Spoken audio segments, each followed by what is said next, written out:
Okay, welcome back sa aking channel mga idol. Ayan, bali dahil stay at home tayo, maggugulay tayo ng labong. Ayan, babalatan natin.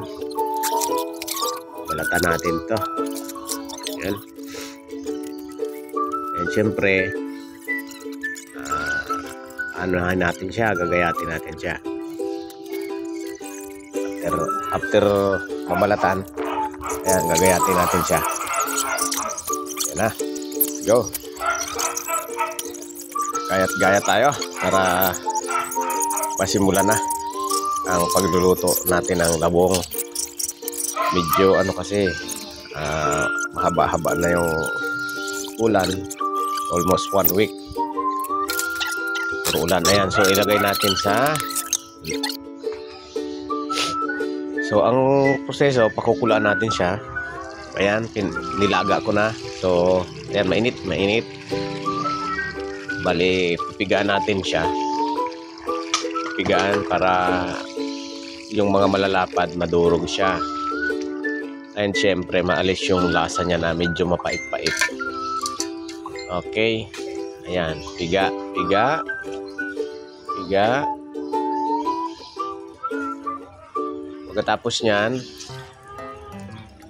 Pagkatapos natin pigaan yan, so ang isusunod na natin ay ang kinayod ko na nyog.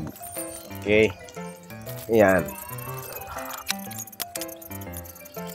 Una, ang kakang gata. So ilagay natin sa lagayan para separated siya. So bali, ang next, yung pangalawang gata, yun na yung unang isasalang natin. Ayan, lagay na natin siya sa kawali. Siyempre, maggayat muna tayo ng sibuyas at bawang para yan ang ilagay natin dun sa pangalawang gata. And siyempre, isasalang na natin. Yan na, alang na natin.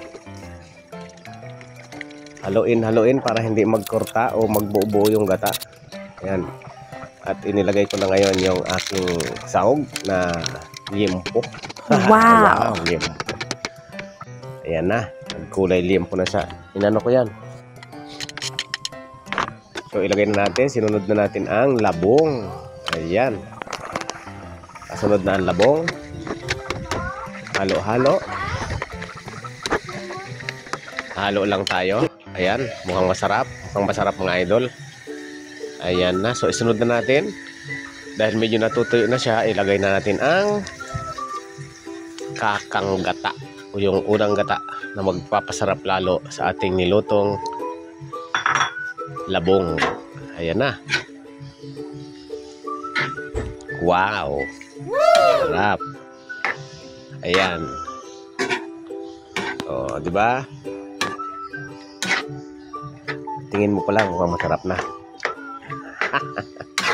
O, kasi malamig ang panahon, so masarap ngayon ay ginataan with sili. Ayan. O, di ba? Pang masarap. Okay, ayos na. Ayan, nilagyan ko na rin ng siling labuyo. Ayan, kaunting halo pa. And maya-maya lang, pwede na siyang ihayin. Malaki ka na, hindi ka naman. Ayan, okay na.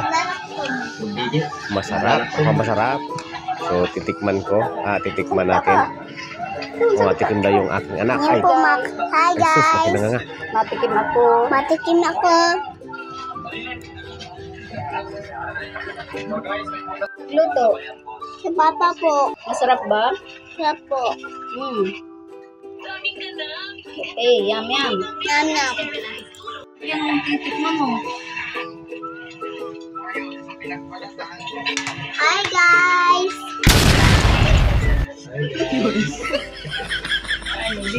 so, maraming salamat sa panonood mga idol. Ayan. Masarap talaga. Once again, this is Idol Daddy. Bye-bye.